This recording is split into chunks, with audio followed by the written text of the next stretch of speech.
tafuta kesho. Natuma saa hii. We, hao matapeli wamekuja sana.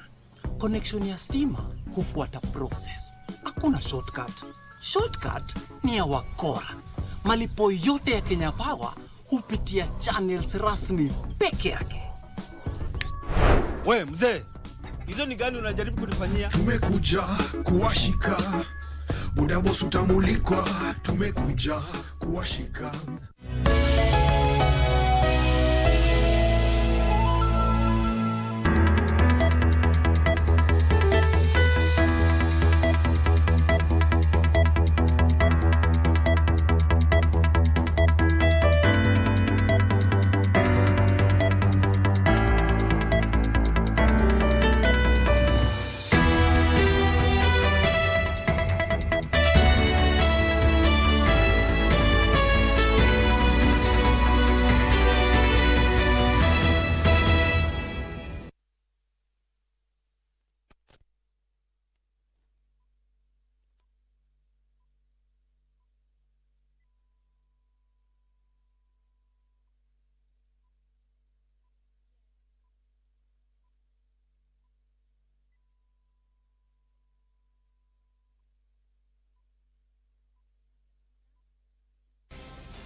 Good evening and welcome to Easy Friday. My name is Carren Kibbett. As the week winds down across the world, we bring you the latest highlights, key updates and stories shaping conversations from local milestones to global developments. Here is what is making headlines this Friday.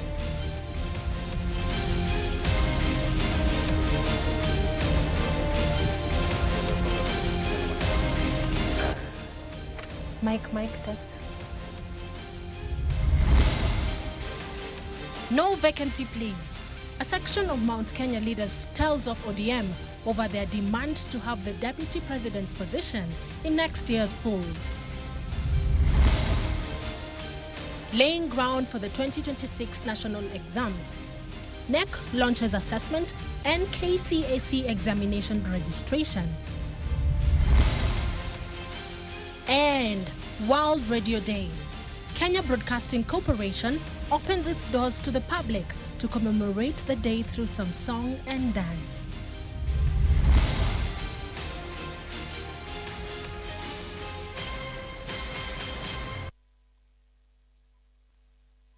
All right, thank you, Carren, for the highlights, and many thanks indeed for choosing us tonight, bringing you a comprehensive coverage of what has been shaping up tonight. And a sign language interpreter is Caroline Njoroge. Let's get right to it.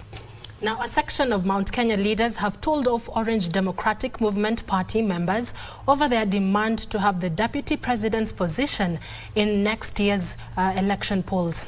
Now, the leaders insist that position is off the table as the deputy president, Professor Kithure Kindiki, has exhibited diligence and competence. This even as ODM leaders allied to party leader Oburu Oginga continued to tear at Secretary General Edwin Sifuna, insisting the party has no room for self-indulgence. Following remarks by the Orange Party leader Oburu Oginga that the party would settle for nothing less than the position of deputy president in the next poll, leaders from Professor Kithure Kindiki's Mount Kenya backyard have hit out at the Orange Party. The leaders say the position is not up for negotiation. That is a seat that is not negotiable. Kabisa, it is not. As far as we are in broad-based government as one government or broad-based government, the seat of the Deputy President is not negotiable. It has to remain with Professor Kithure Kindiki. Mheshimiwa Professor Kithure Kindiki, huyo ndiye naibu wa rais wa Jamhuri ya Kenya kwa sasa. Huyo ndiye atakuwa naibu wa rais wa Kenya 2027 kuelekea 2032. Rais wetu usiku na mchana ni William Samoei. Naibu wa rais usiku na mchana ni Kithure Abraham. How to get a non-negotiable. So when we decide the Deputy President is Professor Kithure Kindiki, there is no discussion about it. They further warned against ignoring the numerical strength of the region. Kiti ambacho tulinegotiate cha kwanza ni kiti cha makamu wa rais, Professor Abraham Kithure Kindiki. Should the ODM really insist they have to stay in broad-based government, they don't want that seat, we are willing to make one very, very simple compromise. Because the president is UDA, we can lend them Kithure Kindiki to be in ODM, and he can still remain as the Deputy President of Kenya.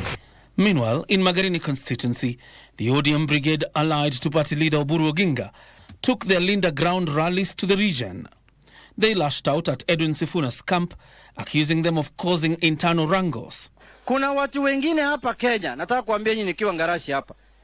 Akili yao imewekwa, their brains have been conditioned, akili yao imetengenezwa wakijua ya kwamba chama ya ODM lazima ikae kwa upinzani. So hawa wataki chama ingine ikuwe upinzani.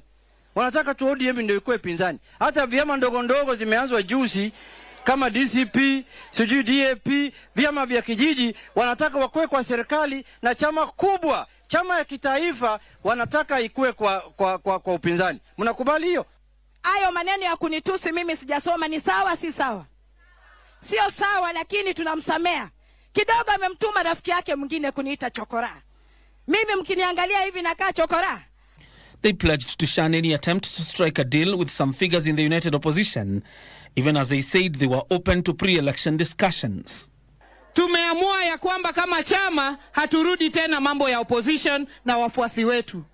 ODM ikifika 2027 itaunda serikali ama itakuwa part of ya coalition ambayo itaunda serikali. Na raundi hii tumesema pia ya kwamba sisi kama chama cha ODM hatutaki kurudi katika opposition. Ama kuna mtu hapa ambaye anataka kurudi kwa opposition? John Jacob Curia, Easy Friday. All right, then now learners are set to begin registering for the 2026 national examinations on Monday next week. This follows the official launch of the registration exercise by the Kenya National Examination Council, NEC. Now, according to the examining body, the exercise will end on 31st March, urging parents to be actively involved in the process of registering candidates to sit for the KIPSEA, KJSEA and KCAC. John Kahiro has the details. The government has officially set in motion the assessment process for learners sitting for the KIPSEA, KJSEA and the Kenya Certificate of Secondary Education, marking the first crucial step in a journey that is set to shape the academic destiny of the 2026 candidates. Speaking during the unveiling of the registration roadmap, Education Cabinet Secretary Julius Ogamba said this year they expect more than 4 million candidates to register, an increase of approximately 600,000 candidates from last year's 3.6 million candidates. In the last cycle, we successfully administered national assessments and examinations to a record 3,429,683 learners across the country. According to the Ministry of Education, Grade 6 KIPSEA candidates will register from the 16th of February to the 16th of March. Grade 9's KJSEA candidates will register from the 2nd of March to the 31st of March, or KCSE candidates to register from the 16th of February to the 31st of March 2026. Schools are expected to upload registration data and complete the registration process within the timelines stipulated. I do hope that the associations represented here will mobilize the heads of institutions, learners, and parents towards achievement of 100% registration of all candidates with accuracy, in good time, and with the full integrity. This year's registration process comes with a key shift, as parents will for the first time confirm their children's registration details through an online platform from April.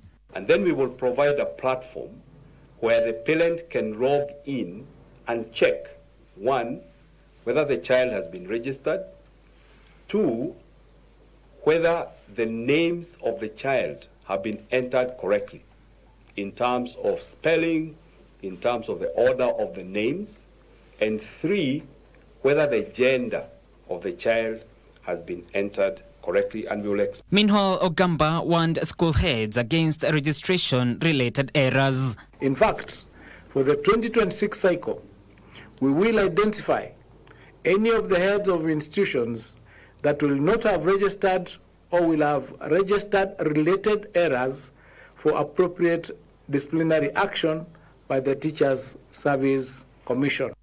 John Kahiro for Easy Friday.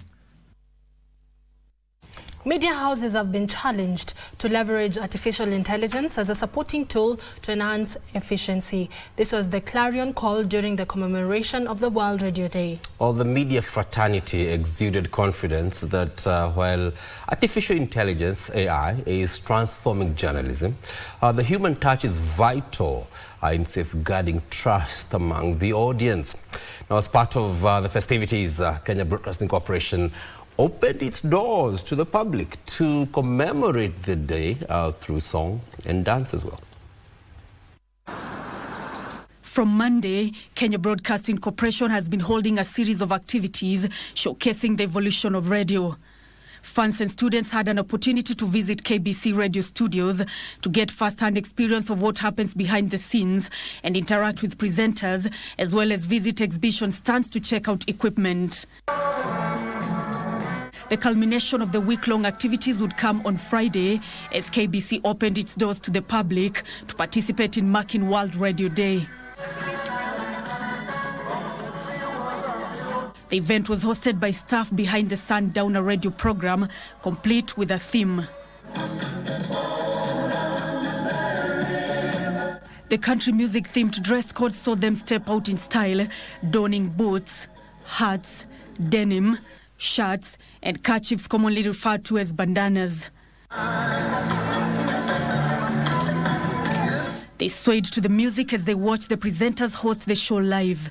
This one is for the Sundowner X Brigade. You win again. This year, the World Radio Day is being celebrated under the theme, Radio and Artificial Intelligence. Journalists were urged to use AI to enhance their work while upholding ethical standards and public trust. We're here to embrace AI na tunajua kwamba haichukui nafasi yetu, inatusaidia tu kama chombo cha kuboresha utangazaji wetu. I urge the government to put in modalities of how to embrace the legends in terms of AI usage, because during our time there was no AI. Si kwamba hatutaki kuiga na kutumia teknolojia, lakini ni lazima kuwe na ule mguso, ile hisia ya binadamu katika maelezo na taarifa ambazo tunachapisha. It will free journalists from the mundane tasks. They'll be able to focus on creativity, on the more important thing. So for KBC, I don't see it replacing people. I see it making us more efficient. Despite the disruptions brought about by AI, radio was held as standing the test of time. The one unique feature of radio is the ability to consume radio while going on with your life. Every other media, you need to stop and concentrate. I think radio is the most resilient mass media. that we are left with.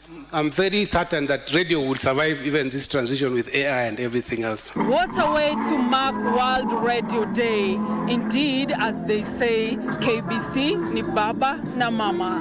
Nancy Okware reporting from Broadcasting House, Nairobi. Happy World Radio Day to all the radio enthusiasts. Having done radio myself for over 10 years, started in 2006. Happy World Radio Day. Thank you very much. All right, carry on. Still on that note, shaped by technological advancements and the changing audience preferences, radio has continued to reinvent itself while remaining one of the most intimate mediums of communication for many listeners.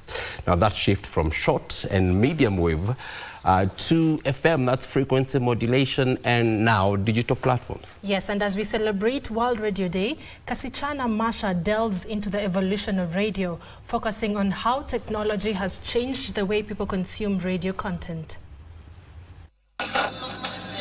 Radio, the invisible medium of communication where people who may never have met get familiar with each other on air. 91.7 Unlike other mediums of communication, this gadget allows you to listen to it as you go about with other activities. In 1928, the Voice of Kenya,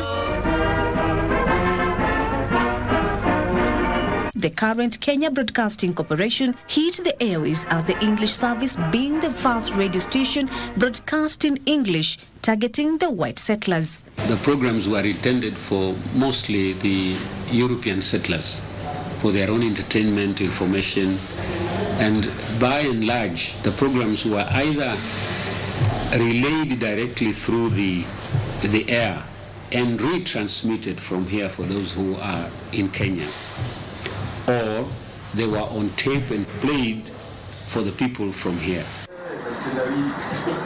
As told by the radio program's manager, Mary Daraja, the broadcast was done in amplitude modulation and shortwave. We used to broadcast on AM and shortwave, and then we moved to medium wave, and now we are broadcasting on FM. That is when we are talking about the transmitters.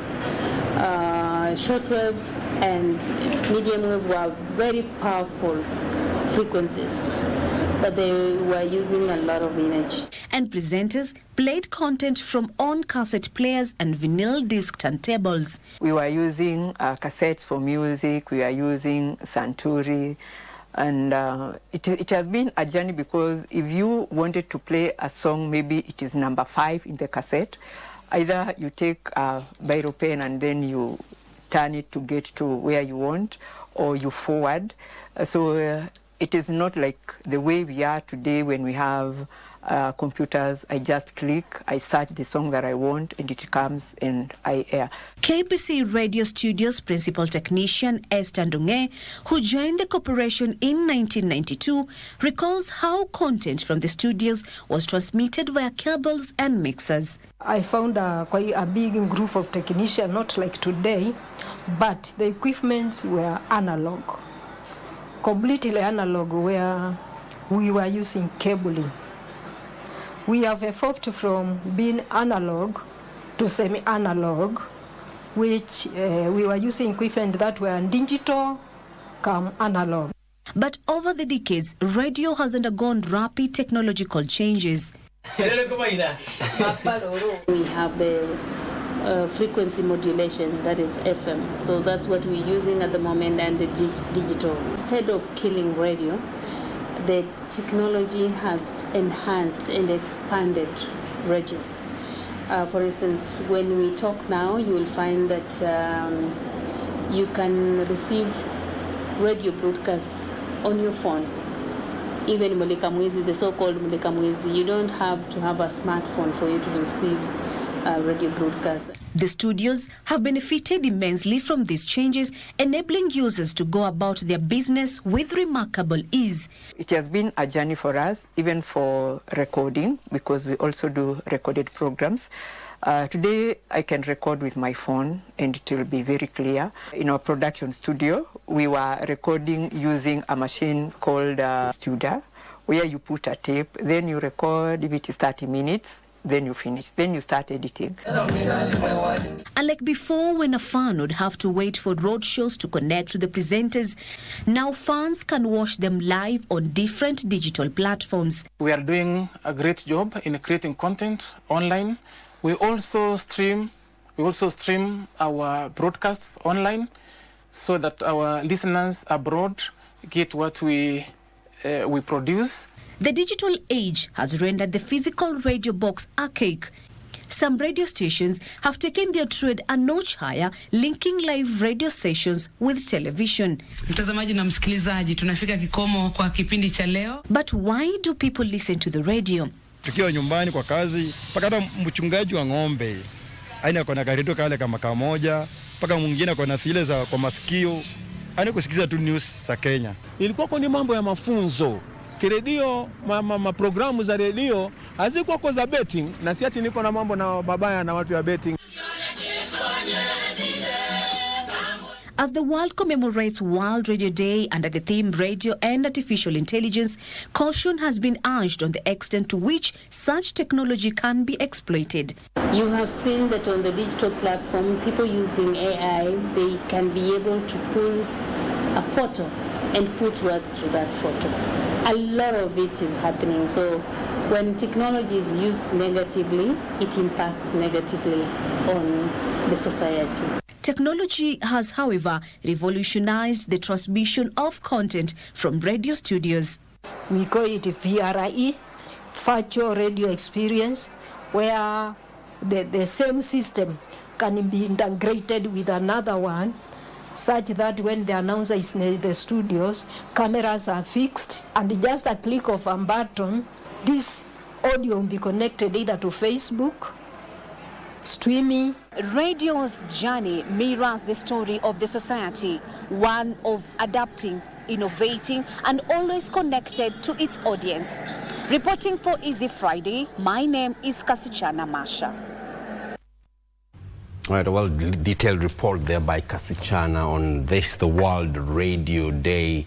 And radio is resilient to be around for quite a while. Very familiar corridors there from English service to... I started the English service, then went to Metro FM, then back to English service. So you're and the journey around it, absolutely. And KBC and the many radio stations that have come over a period of time, now with the Mintos of this world and many other radio stations, in terms of going through different communities and languages. The evolution of radio is indeed exciting, and there's more to come. On that note, there's more to come on Easy Friday. We'll be back in a moment.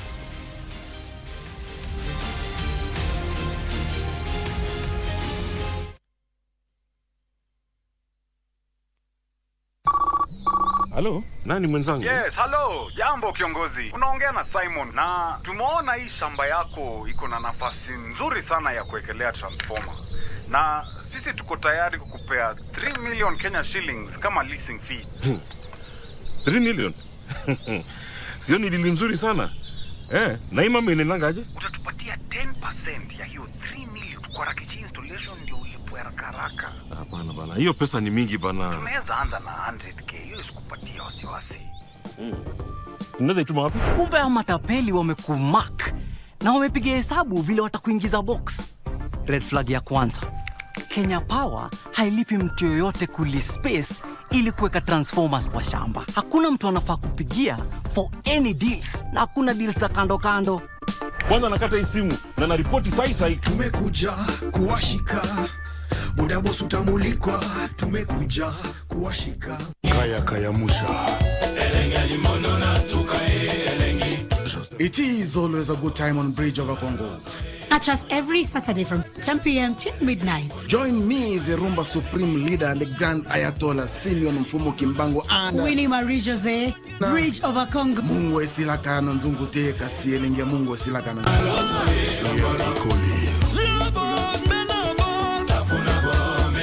Chumvi huyeyuka chunguni, lakini ladha yake hubakia.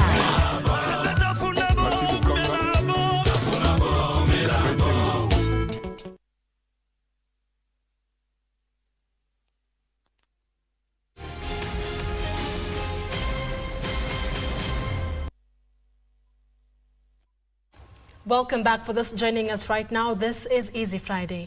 Now, President William Ruto has arrived in Addis Ababa, Ethiopia, for the 39th ordinary session of the African Union Assembly. He was received by Ethiopia's State Minister of Industry, Tarakan Baltuta. Right now, President Ruto is expected to attend the assembly as well as hold bilateral meetings to advance Kenya's partnerships in trade, investment, health, security, and mobile support for Kenya's transformation agenda in infrastructure, irrigation, and energy. The head of state, accompanied by First Lady Rachel Ruto, arrived in Addis Ababa, Ethiopia, for the 39th ordinary session of the African Union Assembly, which comes amid global uncertainty and economic shifts. During the two-day event, President Ruto is expected to hold bilateral talks as well as present a progress report on strengthening the union's effectiveness, credibility, and financial sustainability. During the two-day event, President Ruto is expected to hold bilateral talks as well as present a progress report on strengthening the union's effectiveness, credibility, and financial sustainability. He will also chair the Committee on African Heads of State and Governments on Climate Change and table its report, which reinforces Africa's common position on climate action, adaptation, resilience, and climate finance. The theme of the summit is assuring sustainable water availability and safe sanitation systems to achieve the goals of Agenda 2063. Before jetting out of the country, President Ruto awarded Her Highness Princess Zahra Aga Khan, the eldest daughter of the late His Highness Prince Karim Aga Khan IV, the Elder of the Order of the Golden Heart of Kenya. The Chief of the Order of the Golden Heart, CGH, Kenya's highest civilian honor. That recognition affirmed his personal commitment and the Aga Khan Development Network's distinguished and long-standing service to the people of Kenya. Your leadership ensures that integrated health, education, and social development services reach millions, strengthening local systems and empowering families, particularly women and girls. I can't thank you enough for this great honor, which I would like to share with everyone in the AKDN, everybody who is previously in our network, everybody who contributes, and the impact that they have around the country. The award was for her commitment to uplifting the community through the Aga Khan Development Network locally and abroad. Kasi Namasha, Easy Friday. Murang'a Governor Irungu Kang'ata was hard pressed to explain audit queries before the Senate County Public Investments Committee. Kang'ata, who honored the committee summons today, was on the spot after the Auditor General singled out a poor asset management, cash flow inaccuracies, unused theatre rooms, and missing hospital title deeds. In his defense, he faulted delays in SHA remittances to counties, which he said was affecting service delivery, even as he pledged to look into the concerns by senators. Our reporter Abdiaziz Hashim has the details.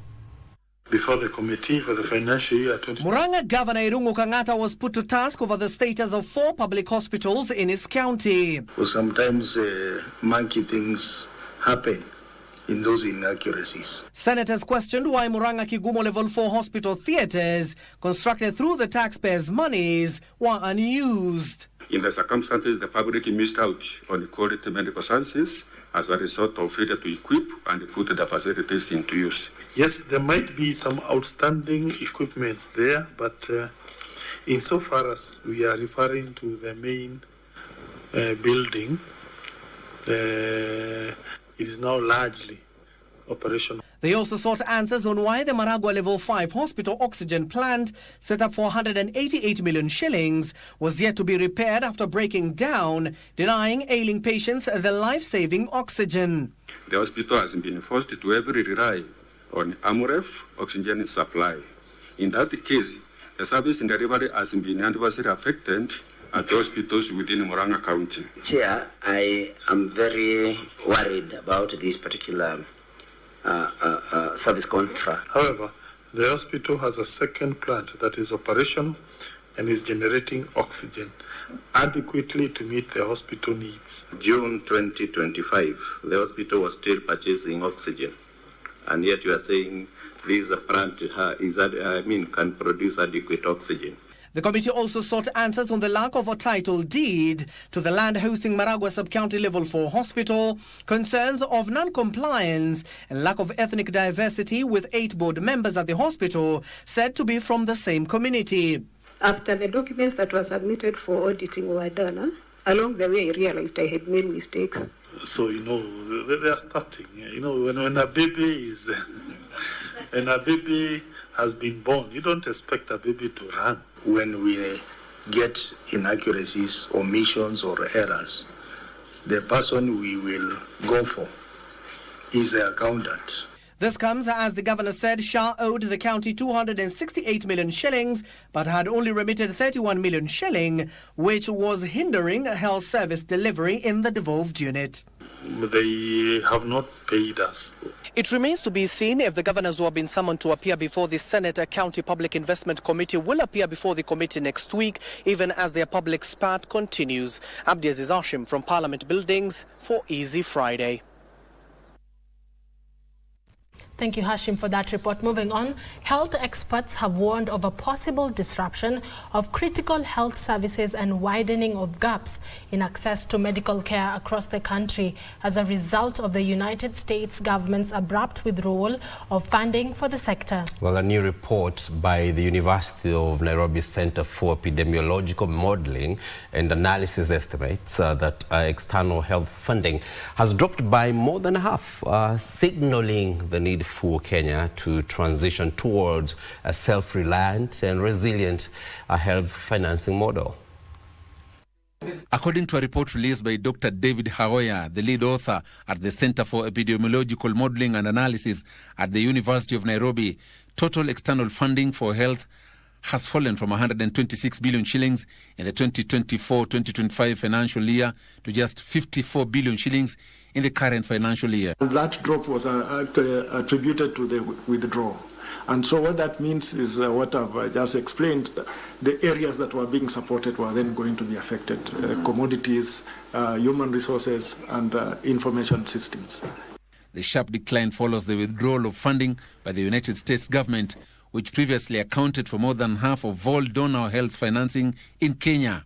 The report now calls for urgent reprioritization of the health budget. Then the other recommendation we made in the report is to encourage efficiency mechanisms. For example, we have in the past been used to what we call vertical programs. You find a HIV program with a HIV staff, HIV nurse, HIV doctor, and so on.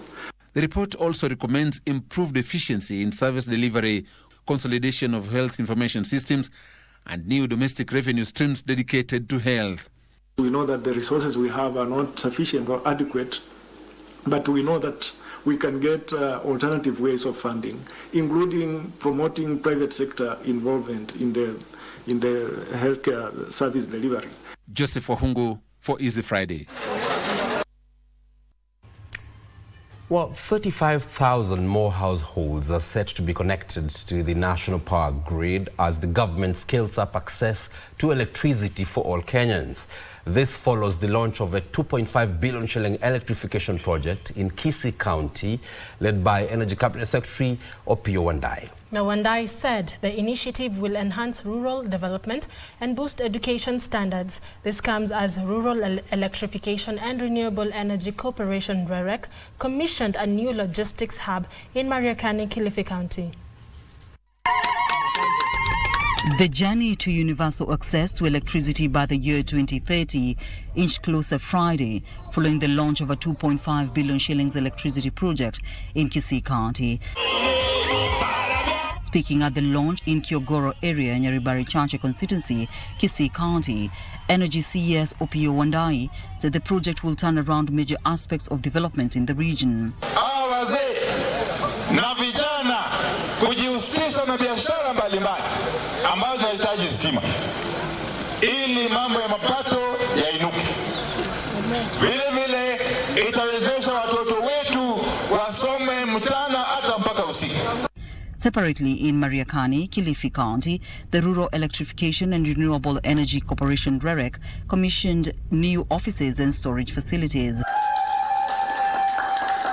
REREC CEO Dr. Rose Mkalama said the facility will reduce the turnaround time of projects under implementation in the coastal region. We have what we call the last mile projects, which is where we connect our communities to electricity.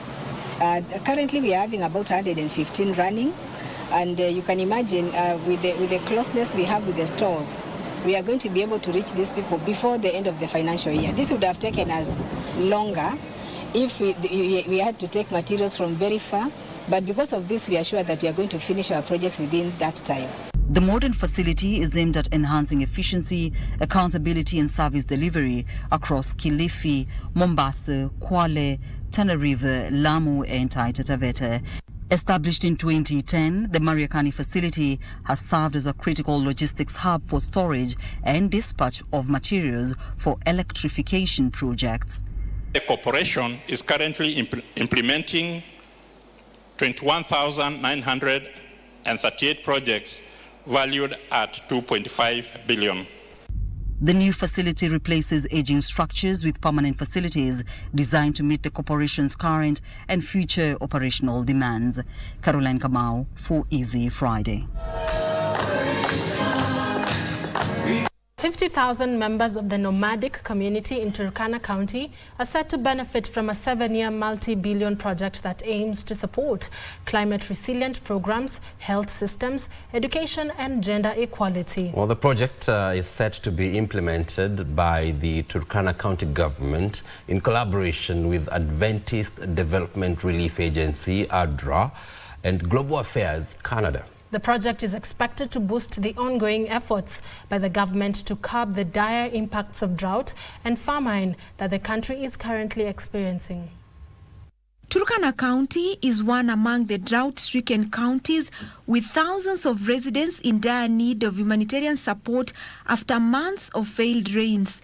It is against this backdrop that faith-based Adventist Development Relief Agency, ADRA, and Global Affairs Canada have teamed up with Turkana County government. And these are areas that are very hard to reach, and also we have experienced great arid conditions that bring about the vulnerability of these people. To provide the much needed support through the implementation of a 7-year multi-billion relief programs. Where community members identify their priorities, they plan their activities, and then they are able to integrate it with the healthcare service provision system, supporting the pastoral livelihood, because this is the livelihood of the people. We cannot forget about it. And if we have done it even to one life, it means changing them for good. ADRA Associate Programs Director Eric Wanga said that community members will be at the center of the day-to-day running of the programs to achieve the desired results. Each small village comes up with a community action plan. This small plan of the village is then micro-granted through the program, and they are able to start their small solutions. The agencies also propose sensitization of the communities on diversifying their source of livelihoods to reduce over-reliance of livestock keeping. Because that's the main thing. Drought can be there, but as long as our livelihoods are secure, we would still be able to survive. This, even as they plan to expand this project to other ASAL counties. Opicho Chemtai for Easy Friday. All right, now grief and shock has gripped Kiambu town after a 67-year-old woman lost her life in unclear circumstances. Well, it is reported that the woman jumped to her death from a 7-story building in Kiambu town.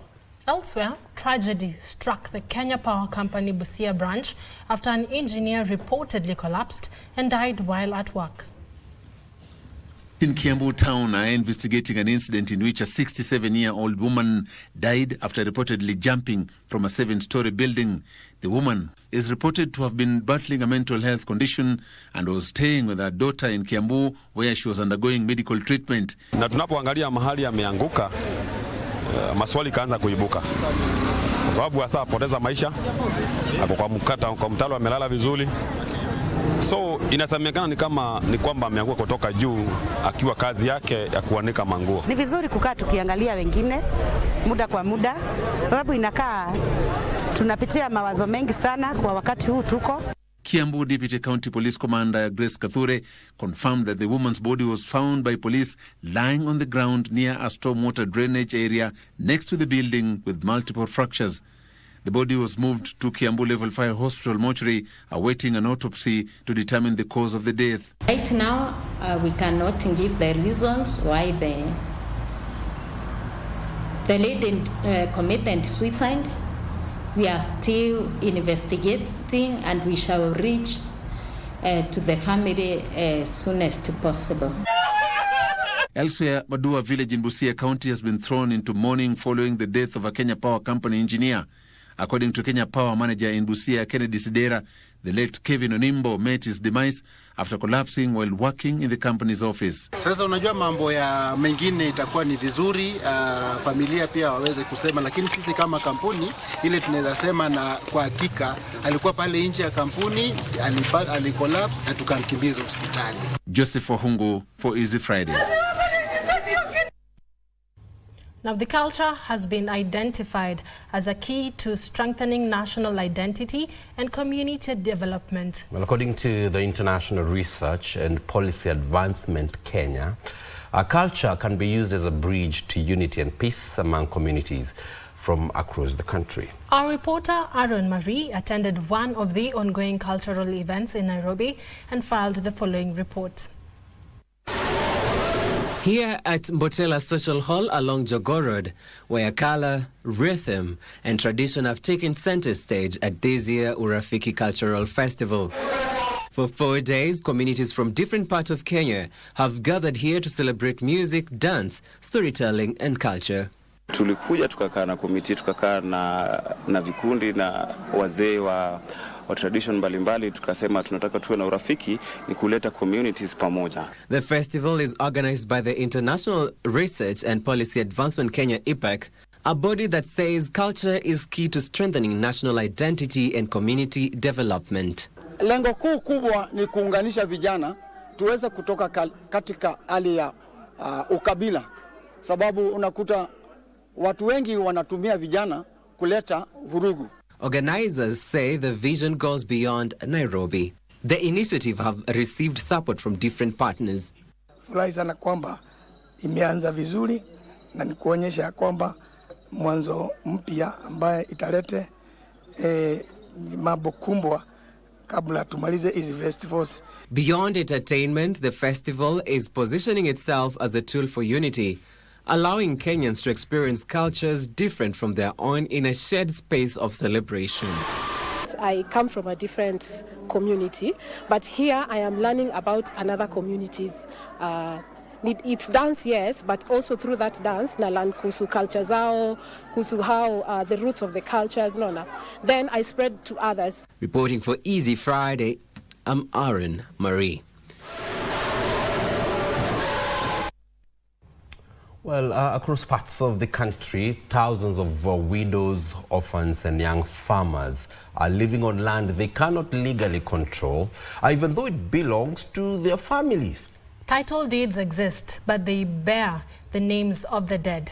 Because succession processes are costly and complex, many cannot inherit, cannot borrow, cannot develop, and some risk losing everything. Well, our reporter Ben Chumba traveled to Taita Taveta County, where grief sits side by side with idle land. This is a special report on land, loss, and a system many families say is failing them. The road to Luvoro village in Taita Taveta County is long and dusty. It passes farms, homes, and families who depend on land to survive. But here, many live on land they cannot legally own. They till it, they guard it, they are buried in it, but on paper, it does not belong to them. Behind this quiet homestead stands a painful reality: a mother, a daughter, a grandchild, and just a few steps away, 4 graves. Each one a loved one lost. But for this family, the struggle did not end with burial. It began with paperwork. Baba alituacha mwaka wa 2018. Ilikuwa Disemba 26. Alikuwa ameshawagawia. Kisehemu hichi ni cha mtoto fulani, hichi ni cha mtoto fulani, hichi ni cha mtoto fulani. Basi Mungu akawachukua kabla ya mzee. Mzee akafa nyuma. The title deed carries the name of the dead, which means legally this land cannot help the living. Tulijaribu kufuatilia ili kila mtoto apewe title deed yake kulingana na haki yake venye aligawanyiwa.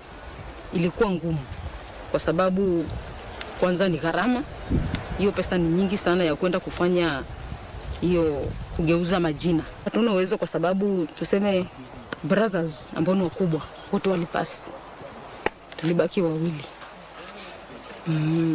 Sasa kufikia hapo tulikwama na tumekwama paka sahihi. For the younger generation, the consequences are immediate and harsh. Kuna hizi shamba za brothers ambao walipewa, waliacha watoto. Watoto pia walitaka ili wajiendeleze, kwa maana walisoma wakafikia form 4 wakabaki. But ilifika pale hawezi pewa, hakuna usaidizi kwa sababu title deed ni ya babu yao sasa. Sasa kama nyanya ana kazi, shangazi ndio huyo atafutie ile kidogo atapata tulete tuishi hivyo. For this particular family in Luvoro in Taita Taveta County, the land is alive. But on paper, it is still waiting for the dead to sign it. And this is not one family, not one village. Shamba nililopewa title limeandikwa jina la babu ya babu yangu. Inamaanisha kwamba hata babangu bado sio mmiliki wa ile title. Pamoja na babu yangu pia yeye sio mmiliki wa ile title. Right groups and clergy say the cases run into the thousands, where inheritance exists but legal ownership does not.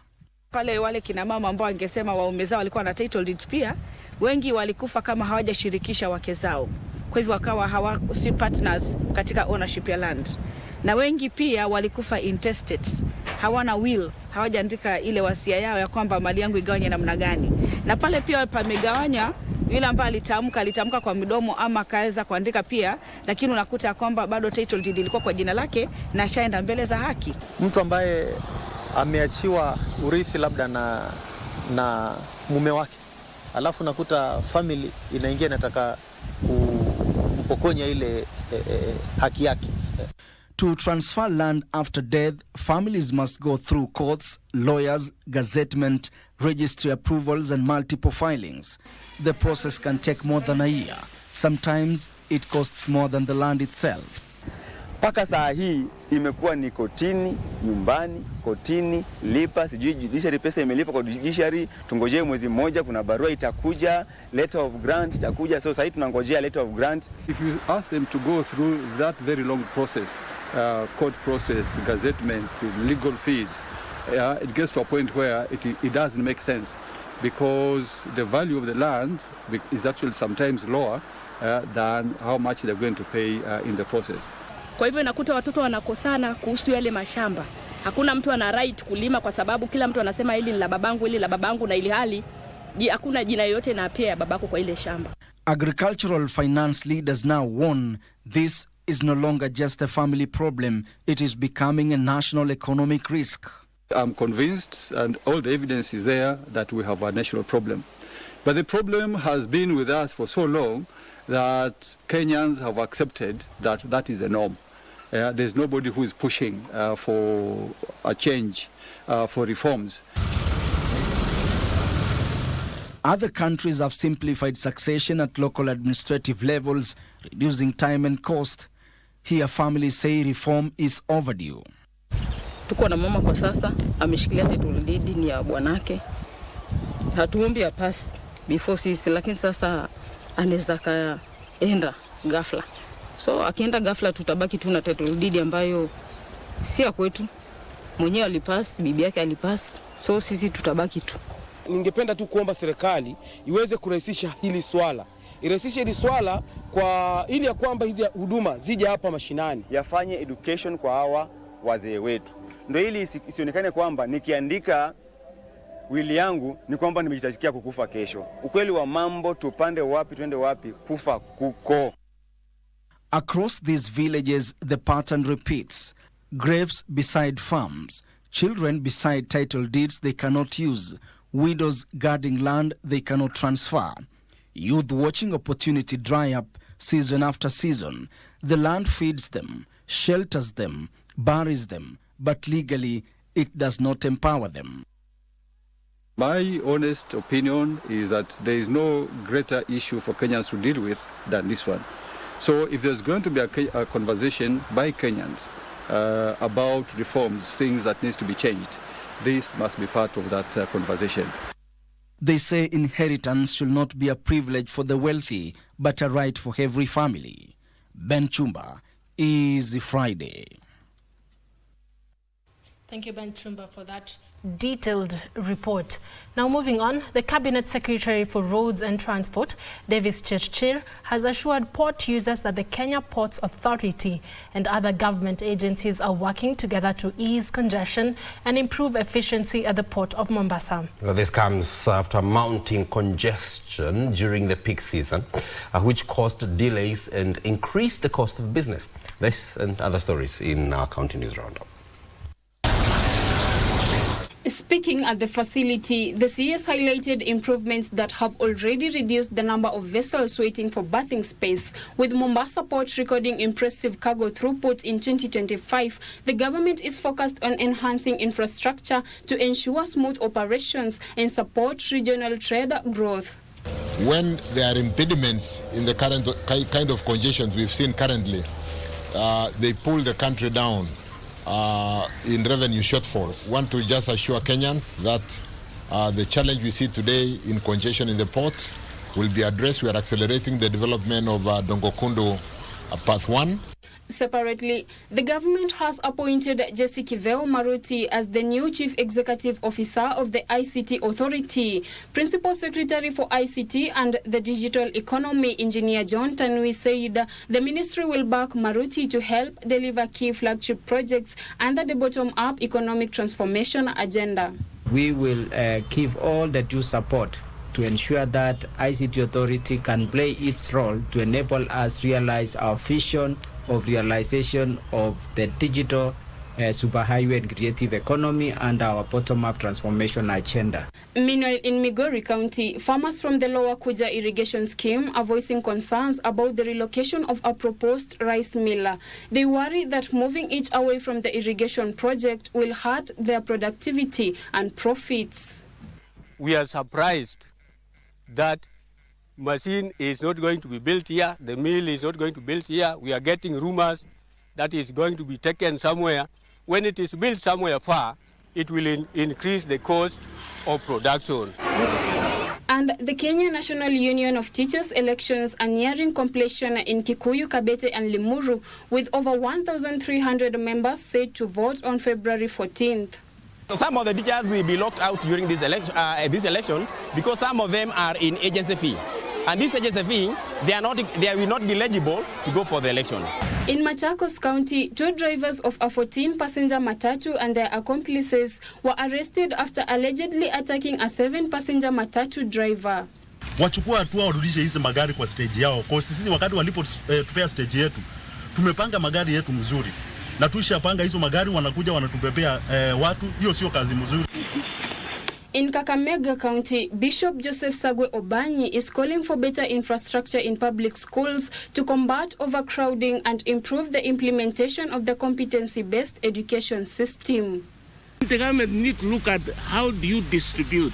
It should pump resources into all the schools, and especially those ones which are vulnerable. Finally, the ongoing public participation on the sale of 15% Safaricom ownership to Vodacom has elicited mixed reaction from participants in Samburu and Kajiado counties. A section of Samburu residents claim the deal was shrouded with secrecy, while those in Kajiado gave the nod for offloading of the said shares. Wako na zile changamoto za wanalete kwa kuuza hizi shares. Ya kwanza wanasema kwa nini mnauza shares saa hii? Na bado munja maliza maneno ya corruption. Nelongeso, Easy Friday. Well, now this week, keyboard warriors were treated to love-hate affairs, well, politically speaking. In 1 minute, ODM Secretary General Edwin Sifuna was disinherited from the ODM family, and in the next, he was reinstated. Each faction in the warring family having a brief and short-lived laughter. Now, if this one is not a reach fodder to the savage netizens, well, let's hear it straight from the horse's mouth.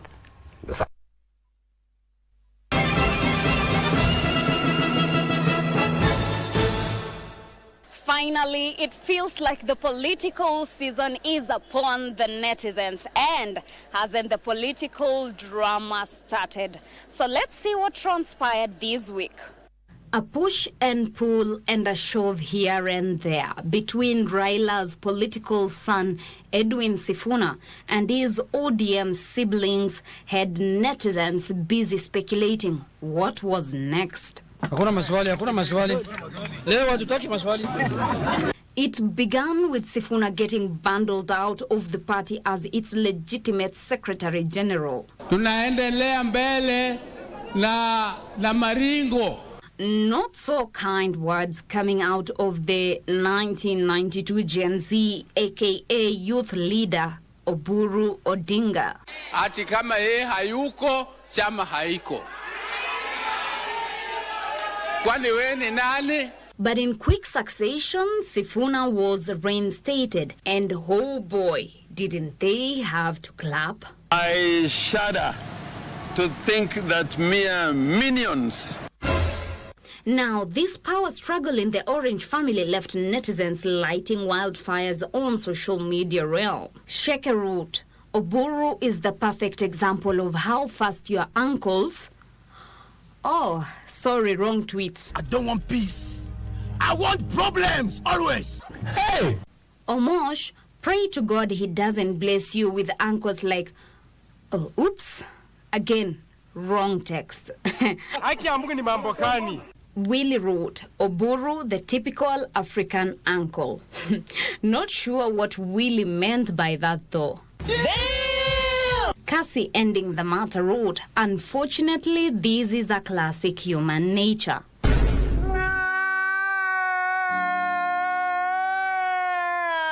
Well, seems the violence heat has been turned up too high on the frying pan. So let's jump straight into the fire because it's yet again that time.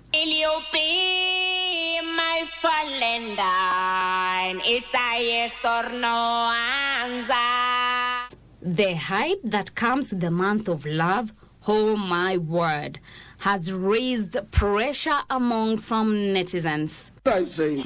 What are you saying? What is he saying? While other netizens are awaiting the love-filled day to share it with their partners, a reasonable chunk seem uneager to celebrate the day. Valentine is coming. Where is your boyfriend? You are sitting at home. You are so lonely. Mandisi, hearing the famous Valentine song, responded, Dear God of the single. Well. Miss Langa injecting wrote, if your boyfriend gives you nothing on normal days, what makes you think he is going to give you something on Valentine's Day?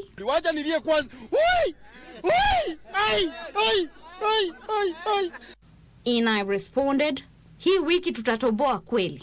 Zion Chikli, any relationship starting this week is a scam. I am not falling for any. Kulingana na mimi sina maoni.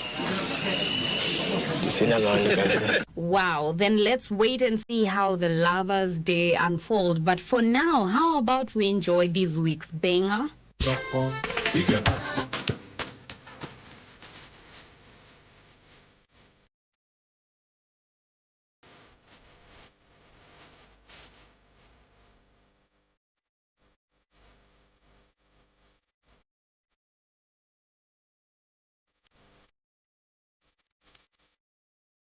Well, that's it for us. Catch you next week on Savage Netizens. For Easy Friday, I am Teresa Mutai.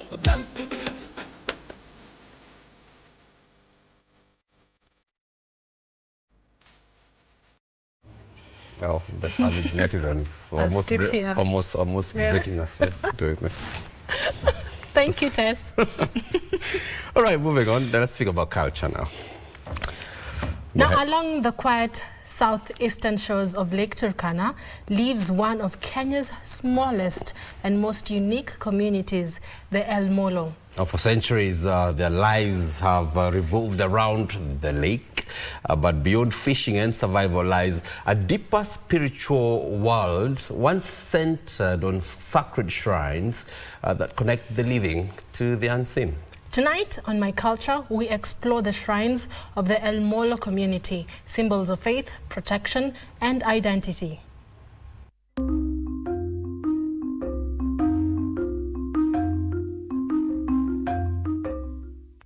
On the arid edges of Lake Turkana, the El Molo community has built a life shaped by water. Unlike their pastoralist neighbors, the El Molo is traditionally fisher folk. Crocodile hunting and fishing once formed the backbone of their survival. But survival, elders say, has always been guided by spirituality. At the center of this spiritual life are sacred shrines, simple yet powerful spaces believed to connect the community to divine protection and ancestral guidance. Kila nyumba hapa iko na wenyewe desturi kama kwa familia Lemoto, kuna Loa, kuna Le Corsinte, tunaona kuna Le Kulo. Tunaona sasa hii familia tofauti. Shrines among the El Molo are not grand structures. They are often modest enclosures made of wood, stones, or carefully selected spaces near the lake. Here, elders gather to pray, offer sacrifices, and seek blessings, especially during times of drought, illness, and community hardship. Tunakuja hapa, kuna mzee elder of this house. Tunakuja hapa ndani, hiyo mzee pekee ndiye anaruhusiwa kuingia huku ndani. Sisi wengine tunakaa hapa nje. Tuko na mbuzi, tunachoma mbuzi yetu, wakati wengine wanachoma mbuzi, wengine wako hapa kudance, kuimba. Yaani kuomba tu. Baada ya masiku kadhaa tunaamini kwamba tutapata mvua kama sasa ile jinsi. The lake itself is sacred. It's both provider and protector. Traditionally, offerings such as livestock and symbolic items were presented at shrines to seek favor from higher powers. Elders regarded as spiritual custodians led rituals invoking protection for fishermen before they ventured into the waters. Kitambo sisi wa El Molo tulikuwa tunapenda kuhunt ni ipo ama crocodile. Kitambo walikuwa wanakuja hapa, unaona kuna marungu hapo. Kuna vitu siku hapo ndani. Sasa kitambo wanakuja hapa, kuna hiyo msele hako na hiyo mapawa ama mate hiyo ni wanatembea. Kuna mtu mmoja anatolewa kwa hiyo group yenu kama vijana, group ya vijana kama mko 20 hivi ama 10. Si mnaenda sasa kuenda hunting. Sasa kuna mtu mmoja ile anapatiwa mate tu anatemea mkono. Sasa hiyo mtu ndiye atakuwa anta. Nyinyi wale wengine mtakuwa tu akipiga na hiyo puni hivi, wengine mnakuwa mna pull hiyo nini kwa nje, mkono kuna kamba iko.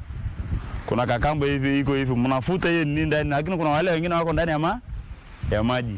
Shrines were also spaces for reconciliation, where disputes were resolved and unity restored. Kitambo sana watu walikuwa wanapigana baada ya Gabra, wale majirani yetu hapa na Turkana. Sasa hata wanaanza kuwa na uoga. Kwa mfano sasa kuna maadui wameonekana pale mbali. Tunaona sasa wale maadui wako pale. Sasa kuna mtu hii nyumba sasa. Kuna mtu ikifika jioni hivi anatoa mchanga na kutupa hiyo mchanga. Ile maadui ile barabara walikuwa wanakutukujia naye, wanageuka wanapita barabara ingine. Today, many community members attend church, yet elements of traditional belief endure, quietly preserved in memory and practice. Elders emphasize that shrines were never about superstition, but about connection. Connection to nature, connection to ancestry, connection to community. As the El Molo population remains small, preserving cultural identity becomes even more critical. The shrines stand not only as sacred places, but as markers of resilience. In a landscape where wind and water constantly reshape the terrain, these spiritual anchors remind the El Molo of who they are. Jackie Wambiru, My Culture.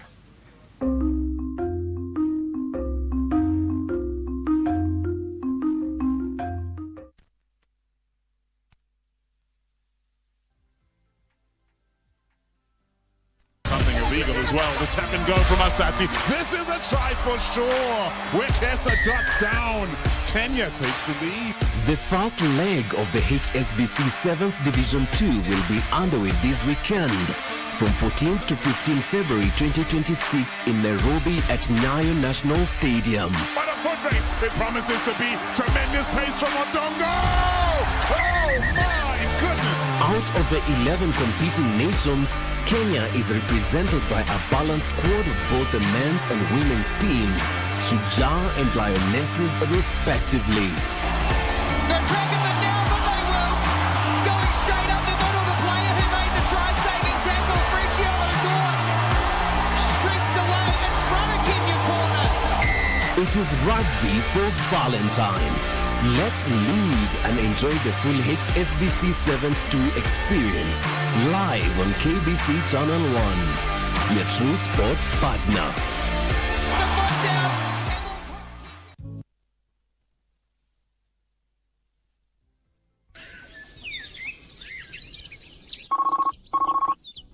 Halo, habari ndugu. Unaongea na Joffrey hapa. Habari Joffrey. Mimi nakupigia kuhusu ile request yako ya kupata connection ya stima. Sisi tunaweza kufanyia deal, ulipe pesa kidogo tu na sisi tukuharakishie connection yako. Utanisaidia sana bwana Joffrey. Sisi tutafanya mambo iwe rahisi. Kwa kawaida utalipa 100,000 na utangojea siku mingi. Lakini ukitoa 20,000 saa hii tunakuconnectia ukuwe na stima hata kesho. Natuma saa hii. We, hao matapeli wamekuja sana. Connection ya stima hufuata process. Hakuna shortcut. Shortcut ni ya wakora.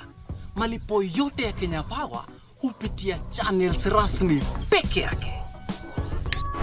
We mzee, hizo ni gani unajaribu kunifanyia? Tumekuja kuwashika. Boda boss utamulikwa. Tumekuja kuwashika.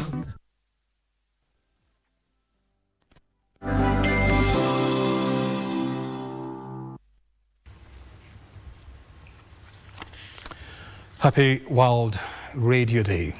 I mean, the whole of this week, it has been a spectacular event here at the Kenya Broadcasting House, with thousands of people thronging to Broadcasting House to interact and, of course, get a glimpse of radio. I don't know how you missed this out, but let me tell you something. Today was the culmination of this week-long event, and hundreds of people thronged to Broadcasting House to celebrate with the best and the finest radio journalists on the eastern seaboard of Africa. If you missed out, I'm sorry, but look forward for the next World Radio Day in 2027. Good evening and thank you for joining us. It's Friday, and you know it is Easy Friday, and time now for business news. My name is O'Brien Kimani. Kenya has secured a maize supply lifeline from Zambia as drought concerns persist across the country. Agriculture Cabinet Secretary Mutahi Kago says Zambia has committed to supply 1,090,000 kilogram bags of maize should local stocks fall short. 3 million Kenyans are currently facing an acute food insecurity, with the number projected to increase to 3.6 million by June next year. To address this, the government has rolled out drought relief measures such as releasing emergency funds, expanding food distribution, water tracking, borehole rehabilitation, and supporting livestock to shield pastoral communities. To further bolster efforts, Kenya has secured a commitment from Zambia to supply 1,090,000 kilogram bags of maize from its grain reserves. This is expected to offer Kenya a timely regional buffer against a potential food crisis. We have imported yellow maize. There's a time we had a big problem, and I think you also had a similar problem. We told people you either eat yellow maize or you don't eat. Yeah, I mean GMO maize or you don't eat. And they ate it and nothing happened. Unlike imports from non-COMESA countries, maize from Zambia would not require duty-free gazettement, allowing for smoother regional trade agreements. When we release for duty-free maize, it's going to come down.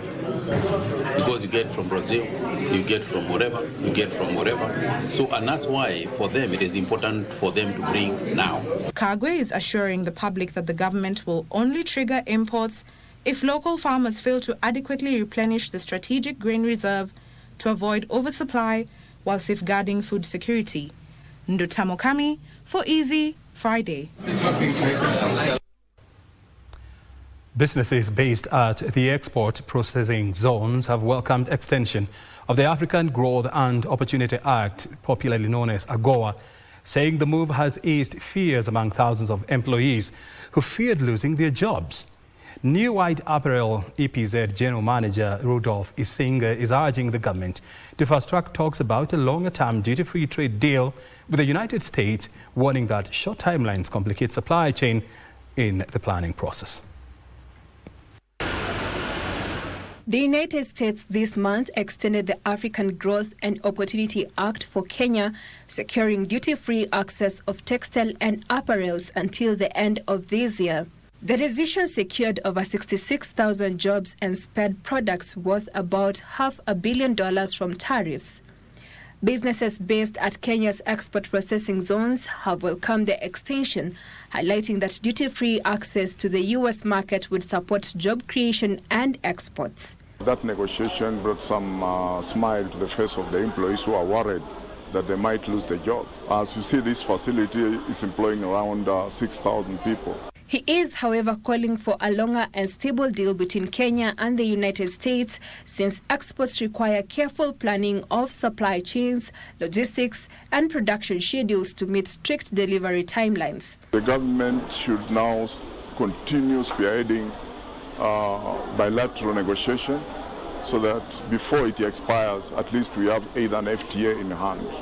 They say even with the extension, they are facing challenges around fabric sourcing, transit times, and the overall adjustment window needed to fully benefit from the AGOA program. The challenge is timeline because, as I said, is because of the supply chain and arrangement of the fabric from where we are importing to the factory and manufacturing with the transit time. That is the challenge we have. Sylvia Gatti for Easy Friday. Thank you, Sylvia Gatti, for that report. Kenya is deepening partnerships with international players to strengthen manufacturing and boost industrial competitiveness.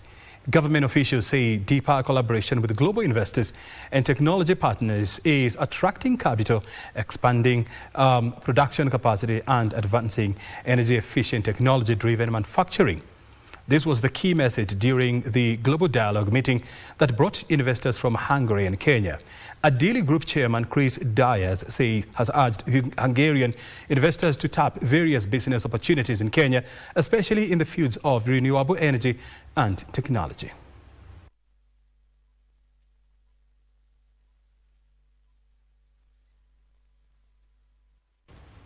Elsewhere, Kenya is seeking to boost trade volumes by leveraging technology to transform embassies into active commercial hubs in a shift from policy talk to deal making. Speaking at the launch of the Biashara Link and Deal House digital trade platforms in Addis Ababa, Prime Cabinet Secretary Musalia Mudavadi says the systems will provide a common platform to capture and connect trade and investment opportunities to execution. Kenya has launched two interconnected digital trade platforms, Biashara Link and Deal House, to empower embassies as transaction hubs for trade and investment. Today, what we are witnessing is a partnership between government and private sector to create an infrastructure that enables people to walk, to ride, and to drive on a trade superhighway. The Biashara link is expected to capture and structure trade and investment opportunities, while Deal House will drive execution by validating, connecting partners, and advancing deals to turn opportunities into tangible outcomes. This platform is a day-to-day machinery that enables inquiries to be turned into bankable, trackable deals. This innovative technology represents the first coordinated effort between policymakers and the private sector to harness the commercial potential of African embassies, with a focus on empowering SMEs and women-led businesses to secure more markets and scale cross-border transactions. Through the Africa Continental Free Trade Area, we have committed ourselves to build regional value chains and expanding intra-Africa trade. But integration must move beyond policy into practical, commercially viable systems. Sylvia Gatti for Easy Friday. Kenyan investors and fund managers should strengthen transparency and enhance reporting standards to build stronger core investment networks and deepen trust with international partners. The Germany Africa Investment Report shows that African startups secured less than 1% of global venture capital in 2024 due to weak reporting structures and limited alignment with the global governance standards, which are discouraging international investors from committing long-term funding. Part of this initiative, the Africa Investment Bridge, we've been speaking with a lot of international investors, understanding what are the blockers for them to get invested in African startups. And in the longer term, we'll focus on increasing the trust, increasing the access to data and information, which is of course very critical for investors, to set up these longer term pathways for investment. An incredible opportunity, the size of the market. The fact that on average we're growing at 4% GDP, the entire continent. These are highly huge movements to tap into, and we need to find ways in which we address the issues of standardizations in order to communicate with the rest of the world, which is a standards-based system and clearly wants to invest in Africa, but in many ways is concerned about many of the infrastructure systems as well as the platforms that exist. Elsewhere, Kenya and France are focusing on climate action, trade, security and sustainable development in renewed efforts to deepen bilateral ties. French Minister Delegates for Francophonie Eleanor Caroy said France is keen on expanding investments in Kenya in renewable energy, infrastructure development and digital innovation. We have shared values, we have common interest in multilateralism. We're also fighting against climate change. We're taking our share and our part on everything that is happening in the world. And France is actually committed, is investing in Africa, is committed to making sure that African voices are heard in multilateral institutions. This would be an opportunity for heads of states, but also top-level business persons from across the length and breadth of the continent, as well as youth leaders, art and entertainment leaders, and a vast array of young people to gather and begin to imagine a new future in terms of this partnership. A new study by the Food Agriculture Organization reveals that more than 70% of assessed wild food plant diversity in Africa is threatened due to habitat loss and climate stress. The Kenya Plant Health Inspectorate Surveys Managing Director Professor Theophilus Muthui says Kenya is investing in seed systems and gene banks and building scientific as well as technical capacity to boost farmers and communities conserve their crop diversity. For every country to be assured of food security and sovereignty, we must be able to conserve our plant genetic resources.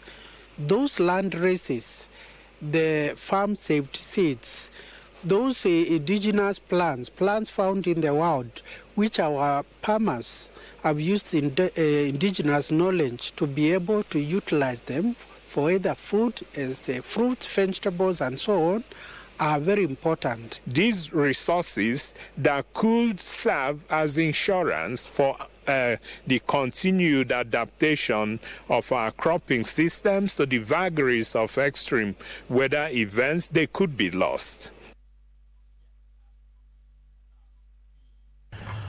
And on that point, we come to the end of business news tonight. Thank you very much indeed for your time. Remember, you can always follow us for more business news at O'Brien Kimani is my ex-handle at KBC Channel 1. And of course, our website is www.kbc.co.ke. Coming up next is sports news with Bernard Okumu. Stay right here.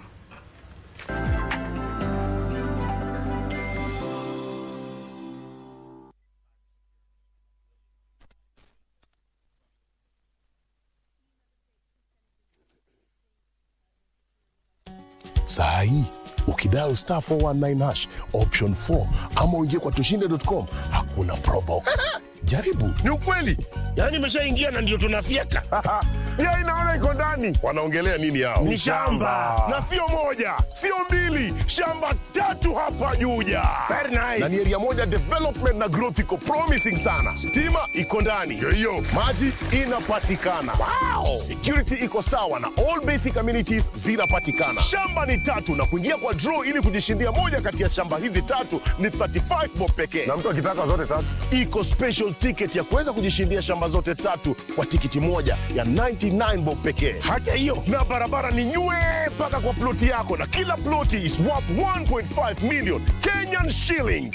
Hii 2026 hatuland tu, tunaland mara 3 na tushinde.com au star 419 hash option 4. Au umesema vizuri sana. Wewe fieka. Na fieka.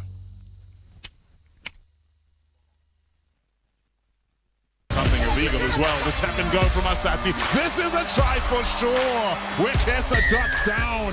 Kenya takes the lead. The first leg of the HSBC 7th Division 2 will be underway this weekend from 14th to 15th February 2026 in Nairobi at Nyayo National Stadium. But a foot race. It promises to be tremendous pace from Odongo. Oh my goodness. Out of the 11 competing nations, Kenya is represented by a balanced squad of both the men's and women's teams, Shujaa and Lionesses respectively.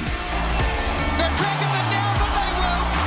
Going straight up the middle, the player who made the try-saving tackle, Fricio Odor, streaks away in front of Kenya corner. It is rugby for Valentine. Let's lose and enjoy the full HSBC 7th 2 experience live on KBC Channel 1, your true sport partner.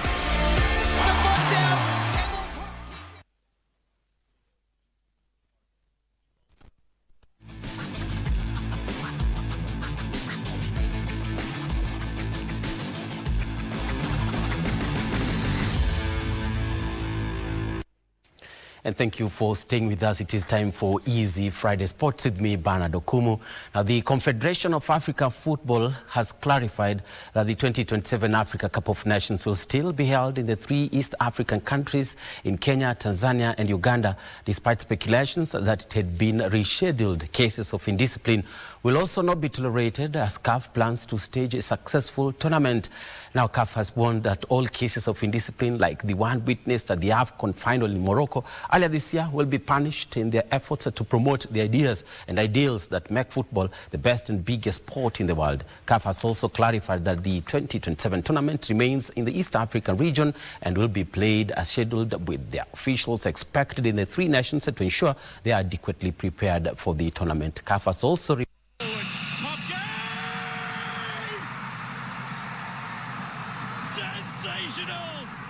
to $196 million in revenue.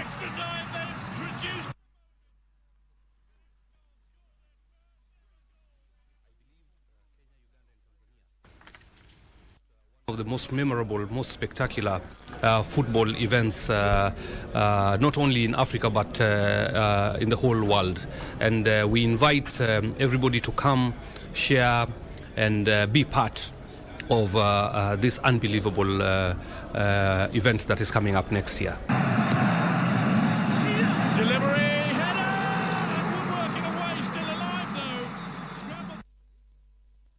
And Kakamega Homeboys cruised to a 4-1 win past Bidco United at SportPesa Arena in Murang'a to strengthen their push for top 3 in FKF Premier League standings. Roger Souma struck early in the 15th minute before Henry Molo doubled the lead in the 35th minute. Glenn Masava added in the 71st minute.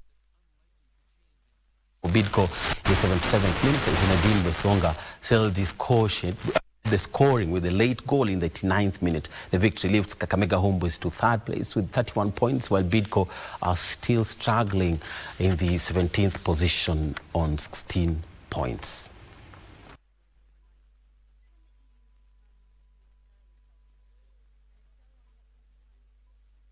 And now to the biggest event of the weekend, where it's all systems go as Kenya prepares to host the HSBC 7th Division 2 tournament at the Nyayo National Stadium, where a total of 12 teams, 6 men and 6 women's teams, will be going for the bragging rights.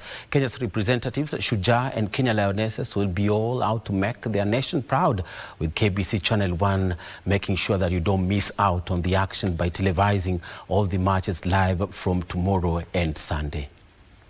Ladies tournament will open the day's action with China tackling Argentina at 9 a.m, followed by South Africa's match against Spain. The Kenya Lionesses will battle Brazil from 9:44 a.m. before squaring off against China at 12:46 p.m. They will wind up the day 1 matches against Argentina at 3:58 p.m. Hosting this tournament on home soil speaks to the growth of rugby in Kenya and the confidence the global rugby community has placed on us.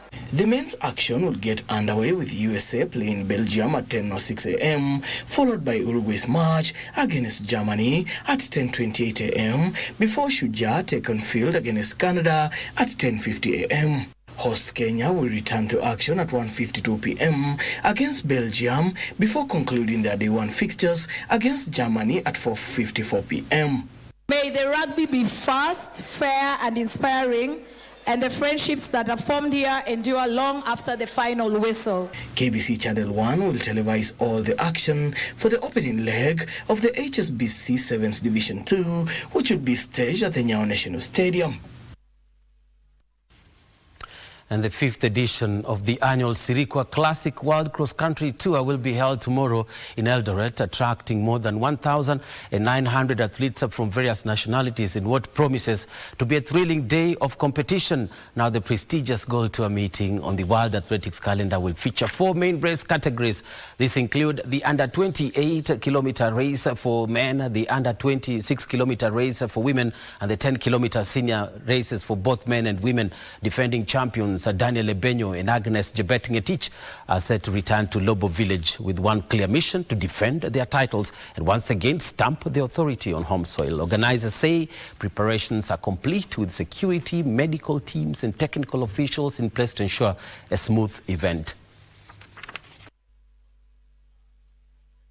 We want to encourage young kids to participate in sports, specifically athletics, and we involve schools from different parts of Uasin Gishu and also outside this district like Nandi, Elgeyo Marakwet, and to South Rift, Kericho areas. As the national under-20 women's soccer team, Rising Starlets, hope to prevail over Tanzania tomorrow Saturday in the return leg of the FIFA Under-20 Women's World Cup qualifier at Azam Complex in Chamazi, Dar es Salaam. The Kenyan side have a 1-0 advantage over their East African neighbors from the first leg played in Nairobi last weekend. The aggregate winner of that match will advance to the final and decisive round of the qualifiers, where they will meet either Cameroon or Botswana. The indomitable Lionesses hammered Botswana 5-0 in the first leg. The FIFA Under-20 Women's World Cup will be staged in Poland from the 5th to 27th of September this year.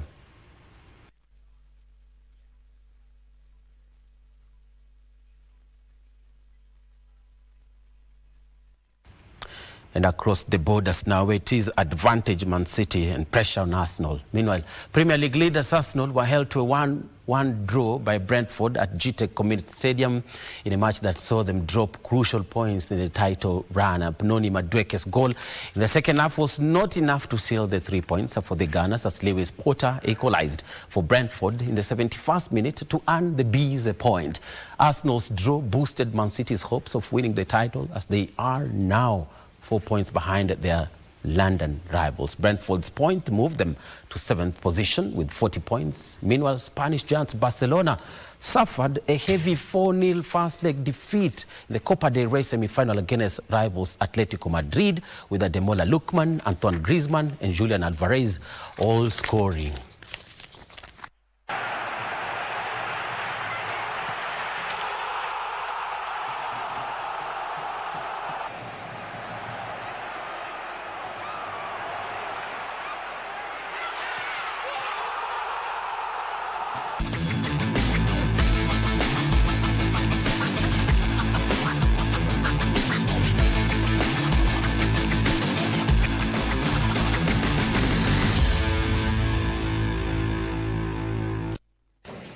Well, and that definitely puts a cap on our sports this lovely Friday. But remember that plenty of action to watch out for, including the action that will be live here on KBC Channel 1 beginning at 11 a.m. tomorrow through to Sunday. And that's the HSBC Sevens 2, where Kenya Lionesses and, of course, Shujaa will be in action, having put in a lot of work in preparation for this. Remember that Shujaa were in South Africa. They played Blitzbox to prepare for this particular action, while the Lionesses were in Spain and played a couple of friendly matches as well. So we hope that it all turn out well for them as they seek the promotion to the top tier of the rugby sevens in the world. That's it from me. Thank you so much. I'm Bernardo Kumu. Let's do this again tomorrow. Have a lovely night and great weekend ahead. Thank you very much, Bernardo Kumu, for keeping us up to speed with the latest sports making headlines in the world of sports. And that's it. That's all we had for you right here on Easy Friday. Our sign language interpreter this evening has been Caroline Joroge. My name is Carren Kibbett. And my name is John Kago. We thank you most sincerely for choosing us tonight. We'll do this again next week, same time, Easy Friday. It is on behalf of the team behind the scenes and those that have worked during the day to ensure that you are well briefed. Minute things one more time. Good evening. So long. Coming up next is a DJ Cole Jocks. He's got the disco funk. It's Friday. Time to loosen up, surely, and go way back and enjoy those big tunes that we still enjoy from back in the day. So Cole Jocks coming up on disco funk. Good night. So long. Good night.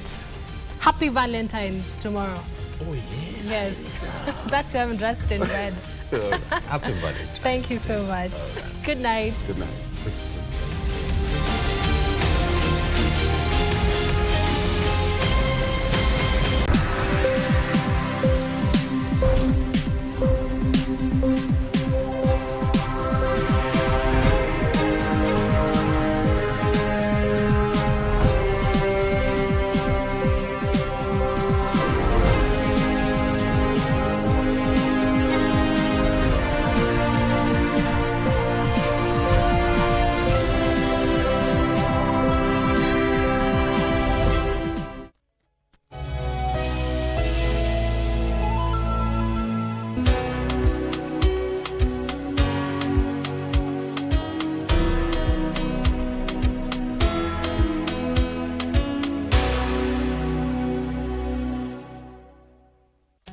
Sahi, ukidial star 419 hash option 4 ama uingie kwa tushinde.com, hakuna pro box. Jaribu. Ni ukweli. Yaani nimeshaingia na ndio tunafyeka.